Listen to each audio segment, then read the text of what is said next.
프로파일링을 시작한 초창기인데 2001년도에 발생한 사건인데요. 저한테 이제 요청이 왔었어요. 분석을 좀 해달라고. 그래서 이 범인이 체포된 이후에 직접 가서 그 범죄자와 면담을 장시간 했던 사건입니다. 사건 내용을 이제 소개를 들어보면 이 아이의 부모는 24시간 운영하는 식당을 갖고 계셨어요. 그래서 열심히 일을 하시면서 그 아이가 둘이 있었는데 이제 14살 된 큰아들과 11살 된 둘째 아들이 집에서 생활을 하고 있었습니다. 그런데 이날 아버지가 집에 돌아와서 보니까 아이들이 집에 있어야 되는데 소리가 없어요. 네. 그래서 작은 방에 문을 열어봤더니 이 11살 된 둘째 아이가 그냥 누워있는 상태에서 뒷머리를 강력한 둔기로 공격을 받아가지고 네. 피가 그대로 고여있는 상태로 쓰러져 있는 거예요. 네.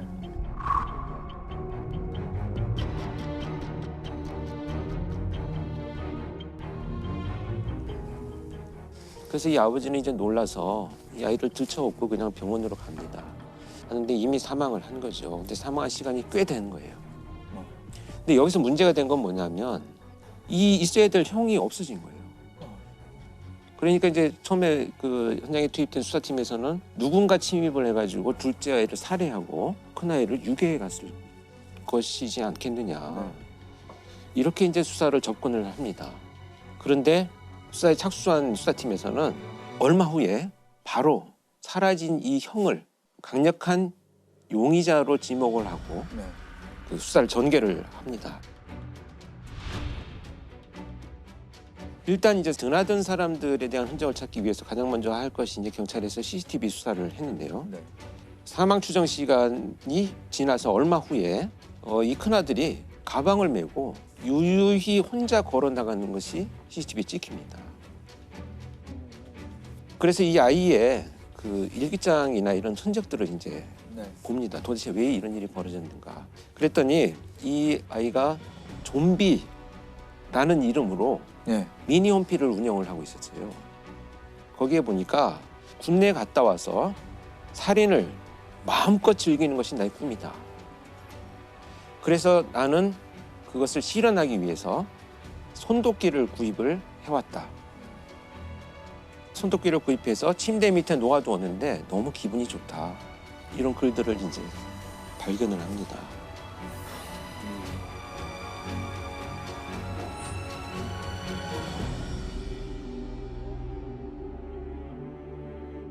더군다나 이제 거기에서는 더 그 충격적인 것은 이제 가족하고 내가 더 이상 정이 들면 안 되겠다. 그게 그냥 아이들이 생각하는 중이병 차원을 넘어선 거 아닙니까? 완전히 그 넘어선 정도면? 거죠. 이 네. 정도는 사실 표교수 잘 알겠지만 이 정도의 사회적 분노라는 것은 보통 30대를 전후해야 그동안 쌓인 분노가 표출되는 정도인데 14살 아이가 이런 걸 쏘나니까 이게 믿어지지가 않는 거죠. 그런데 사실 이런 흔적만 가지고 어떤 일이 있었다는 것을 우리가 판단하기는 굉장히 위험하죠.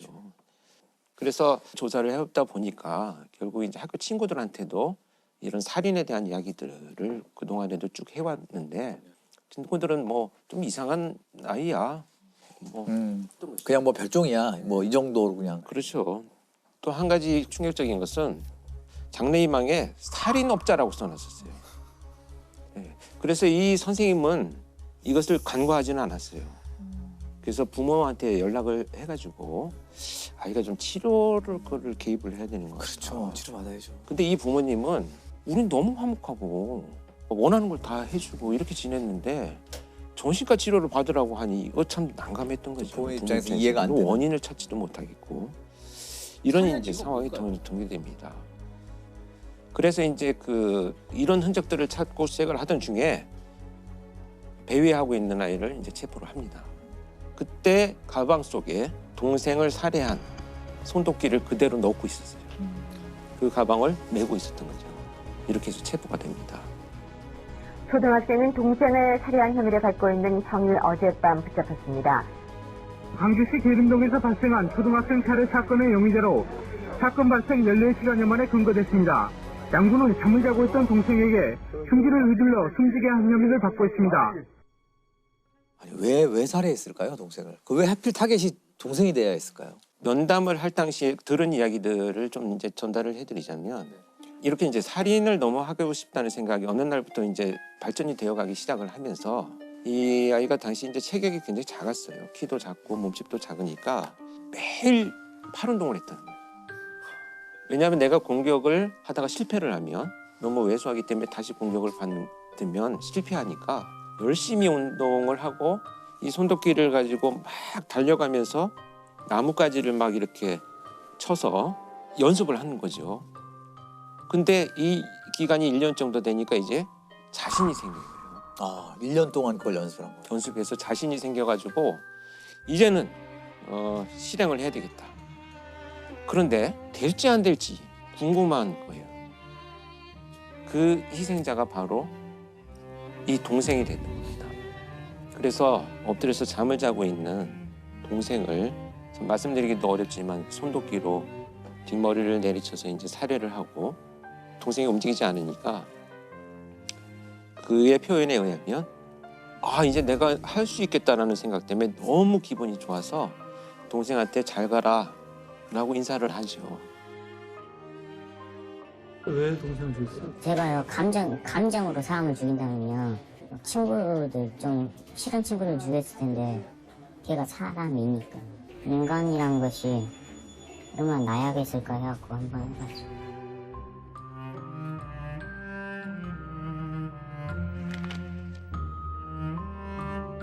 그래서 이 아이는 나와서 그렇다면 어떤 일들을 했느냐를 이제 경찰에서 추적을 하면서 면담을 이어갔더니 누군가 이제 오토바이를 탑니다. 좀 태워달라고 해서. 네.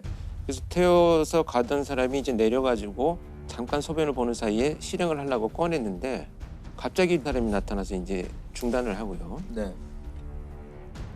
또 내려서 이제 그 대상자를 찾기 위해서 돌아다니다가 밤늦게 이제 답변하게 소변을 보고 있는 술이 취해서 있는 사람을 보고 실행을 하기 위해서 들었는데 마침 유리 거울 같은 게 있어가지고 자기 모습이 비쳐서 보이니까 놀라서 또 중단을 하죠.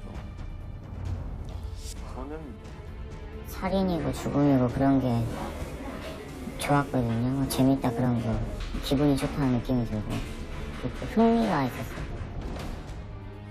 저는 정말 지금까지 그 1000명이 넘는 범죄자를 만났지만 어떤 일을 하고 싶냐 나오면 라고 했더니 이런 말을 하는 아이는 처음 봤어요. 한 명씩 죽이는 것이 재미가 없을 것 같고 건물이 폭발하거나 이렇게 여러 사람이 죽는 모습을 너무 보고 싶어요. 이건 마치 이제 나의 장래 희망을 얘기하듯이 이거는 자연스럽게 이렇게 됐을 것 같지는 않고 뭔가 컨텐츠를 보거나 좀 그런 거에 영향받은 것 같다는 느낌이 그래서 강하게 들거든요. 영향을 많이 받았고요. 네. 특히 이제 그때 표 교수도 언론에 한번 인터뷰를 이 사건 가지고 했었어요. 그랬죠. 예. 그 당시에는 언론에서는 그 답을 찾으려고 게임에 몰입하게 됩니다. 게임이 이렇게 했다. 게임에서 하는 것들을 현실에서 그대로 적용하려고 했다라고 섣불리 진단을 하면서 맞아요. 게임 중독의 원인이라고 얘기를 했는데 사실상 전혀 학술적이거나 의학적 근거는 없는 거예요. 네, 그렇죠. 어느 한 가지에서 답을 찾으려는 그 자체가 사실은 맞아요. 섣부르고 그럴 수 위험한 있을 것 겁니다. 같아요. 네. 그런데 이제 그 와중에라도 이렇게 이 아이가 처한 환경적인 요인이 뭐가 있었느냐를 자꾸 들여다보고자 하는 노력을 하는 거고요. 그렇죠. 제가 볼 때는 그러니까 이 부모가 뭐 잘했다 잘못했다는 게 아니고 경제 생활을 하다 보니까 이제 아이를 돌볼 시간이 없었던 거죠. 교대로 집에 와서 잠을 주무시고 또 일을 하러 가고 케어할 수 있는 기회가 없어졌고 결국은 그것이 이제 방임의 결과로 나타난 거죠. 그래서 저는 안타까웠던 것 중에 하나는 아버지나 어머니가 들어올 시간이 있대요. 저녁에 뭐 한 10시, 11시쯤 되면 두 분이 교대를 하면서 들어오시는데 막 온몸에 막 휴지를 감고 미이라처럼 앉아있기도 하고 그러면 이 아버지나 어머니가 와가지고 아이고 우리 아이가 의사가 되려고 그러나 이렇게 그냥 말 한마디를 하면 또 주무시고 일을 하러 나가야 되는 거예요. 그러니까 무관심이네요. 근데 결국은 이제 무관심이란 결과로 나타난 거죠. 근데 사실은 이 아이의 이런 행동들 여러 에피소드가 있지만 대표적인 이런 행동들은 아이가 부모 옆에 가고 싶은 생존이에요. 그러니까 나를 좀 봐줘요. 그 엄마 아빠 눈에 띄고자 하는 건데. 네, 생존의 그렇죠. 어떤 시그널 관심을 받고자 하는 거죠. 근데 부모도 결국에 열심히 일해서 음. 돈 많이 벌어서 자식을 잘 키우고 그럼요. 싶은 마음으로 네. 그랬을 텐데요. 그러니까 네. 이제 이렇게 이제 고의적인 방임은 아니잖아요, 사실은. 그래서 저는 국가가 좀 더 그런 고립된 환경에 있는 아이들을 어떻게 할 것인가에 대한 고민들은 할 필요가 있다고 봅니다. 그렇죠. 한 아이를 키울 때 뭐 모든 마을이 필요하다, 온 마을이 필요하다는 말은 맨날 하지만 실제는 그렇게 하지 않고 있잖아요. 누군가 단 한 사람이라도 언제나 이 사람은 나를 생각하고 있어라는 누군가 한 사람과의 애착이 끝만 있어도 그런 범죄는 안 생긴다는 거죠. 그런데 지금 이 사례 같은 경우는 없어요.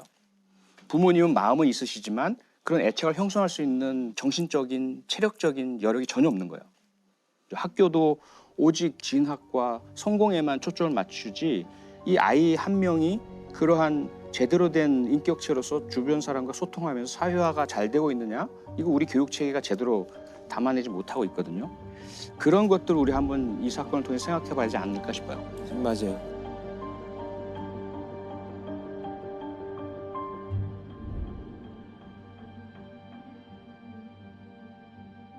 그러면은 형량은 어떻게 받았나요?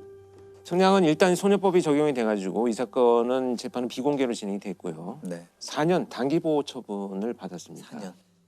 사실 수위가 높은 범죄였는데 처벌 논란이 꽤 있었을 것 같아요. 4년이잖아요. 보호처분. 성삼 미성년자니까 촉법소년. 표철 교수님은 촉법소년에 대해서 어떻게 생각하세요? 촉법소년 문제 간단치가 않죠. 근데 강한 처벌만이 해결책은 아닌 것은 분명하지만 가학적이고 강력한 범죄에 대해서는 오히려 처벌이 피해자에게도 그것이 어떤 회복 효과를 주진 않겠지만 그나마 회복의 출발점은 될 수 있거든요. 나에게 이런 행동을 한 가해자가 정의 심판을 받았고 처벌을 받았어 라는 것은 심리적 치료를 할 수 있는 첫 출발점은 돼요. 그런 출발점은 되기 때문에 강력범죄를 저지른 경우라면 온당한 처벌을 무겁게 받아야 한다. 그렇지 않고 또 주변의 잘못, 성인들의 잘못으로 인해서 행해진 그러한 청소년 범죄라면 그들에게는 환경 개선이 더 중요하다. 그것이 저는 핵심이라고 생각합니다. 근데 지금 소년범 같은 경우는 좀 다른 방식으로 우리가 좀 봐야 될 필요가 있어요. 소년법상 19세 미만을 소년이라고 하고 그 사이에도 여러 가지 나이로 분류가 되는데 10세가 되지 않은 아이들 같은 경우는 아무리 범죄를 저질러도 형사처벌되지 않고요. 그리고 10세 이상 만 14세 미만 이 사이에 있는 소년 범죄자들을 우리가 촉법소년이라고 많이 불러요.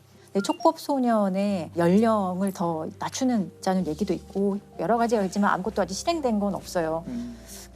이 형사 미성년자는 사실 14세 미만 되게 오래됐고 한 번도 변한 적이 없는 거거든요. 우리나라 그게 50년대, 예, 1950년대. 53년에 형법 제정되고 한 번도 맞아요. 바뀌지 않았기 때문에 사실 형사 미성년자의 나이는 이제 좀 고민해봐야 될 때일 것 같고 그래서 소년법도 이제 폐지하라는 여론이 사실 꽤 있어요. 그렇죠. 예. 지금 그런 소년법이라는 것 자체가 그러니까 반사회성을 가진 소년의 환경을 조정하고 품행을 교정하는 게 목적이거든요.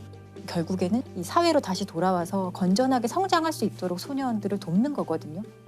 근데 제가 볼 때 소년법의 문제는 소년범죄 그 가정법원에서 심사하고 심리하고 이러면 정말 완전한 비공개고 검사가 들어가는 재판이 아니에요. 피해자들이 상당히 그 과정에 접근할 수가 없어요. 촉법소년은 체포 구속되지 않고 조사를 거부하거나 귀가 의사를 나타내면 사건 조사도 할 수 없습니다. 소년부로 송치된 후에는 피해자 가족이 재판 날짜를 알 수도, 재판에 참석할 수도, 어떤 처분을 받았는지도 알 수 없습니다. 사실은 지금의 그 처벌의 모습, 사법의 모습은 회복적 사법이라고 해서 모든 것을 진짜 원래대로 돌려놓는 데 이념이 있거든요. 근데 이 회복적 사법의 가장 전제가 되는 건 가해자의 책임과 사과거든요. 피해자에 대한 사과. 그런데 피해자가 원하는 그렇죠. 동의가 있어야 돼요. 네. 전제가 있어요. 그리고 가해자도 충분히 반성하고 피해자에게 사죄할 명확한 의사가 있을 때, 이것을 확인했을 때, 그 다음에 준비 안 된 미숙한 가해자가 자기는 미안하다고 사죄한다고 하지만 그게 피해자에게 더 상처를 더 덧낼 수도 있거든요. 그렇게 하지 않도록 훈련된 그 맞아요. 중재자가 중재자들, 예. 미리 네. 얘기를 나누고 조정한 다음에 하는 거죠. 훈련된 중재자가 없어요. 그래서 안 되는 거예요. 그게 그게 핵심이죠. 그냥 돈으로 범죄 피해를 흥정하려고 한다는 네, 생각 맞아요. 때문에 피해자들이 오히려 더 반감을 가진 경우가 많아요.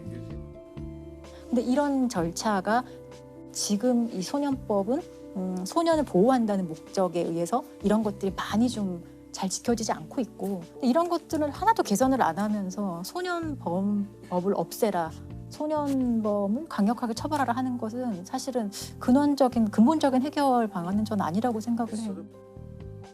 이 결국 이런 아이들의 범죄는 성인 범죄로 이어질 가능성이 굉장히 높습니다. 결국 재범이 높다라는 이런 의미가 되겠고요. 그렇기 때문에 강력한 처벌 당연히 논의가 되어야 되겠고 당사자한테 교정의 기회를 줄 수 있는 것들도 좀 연구가 돼야 되고 반드시 병행할 것이 이제 심리치료도 좀 국가에서 적극적인 개입을 하는 것이 교정뿐만 아니라 본질적인 예방을 하는 데 도움이 되지 않겠나 하는 고민을 해봅니다. 아, 참 이 촉법소년 그리고 또 소년범죄 얘기는 참 마음이 무겁습니다. 무겁죠. 예, 예. 그래서 제가 좀 마지막으로 드리고 싶은 말씀은 제가 이 사건을 굳이 오래됐지만 꺼낸 이유 중에 하나가 이런 케이스들을 통해서 우리가 무엇을 좀 놓쳤는가를 한두 가지라도 좀 찾아보자라는 간절한 심정이 있었어요. 왜냐하면 이때 내가 면담을 하면서 어른으로서 어떻게 무엇부터 접근해야 될지 너무 막막함을 느꼈기 때문에 벌써 20년이라는 세월이 지났는데 유사한 범죄들이 더 잔혹해졌다면 참 무엇을 했는가라는 좀 어떤 그 죄책감도 들고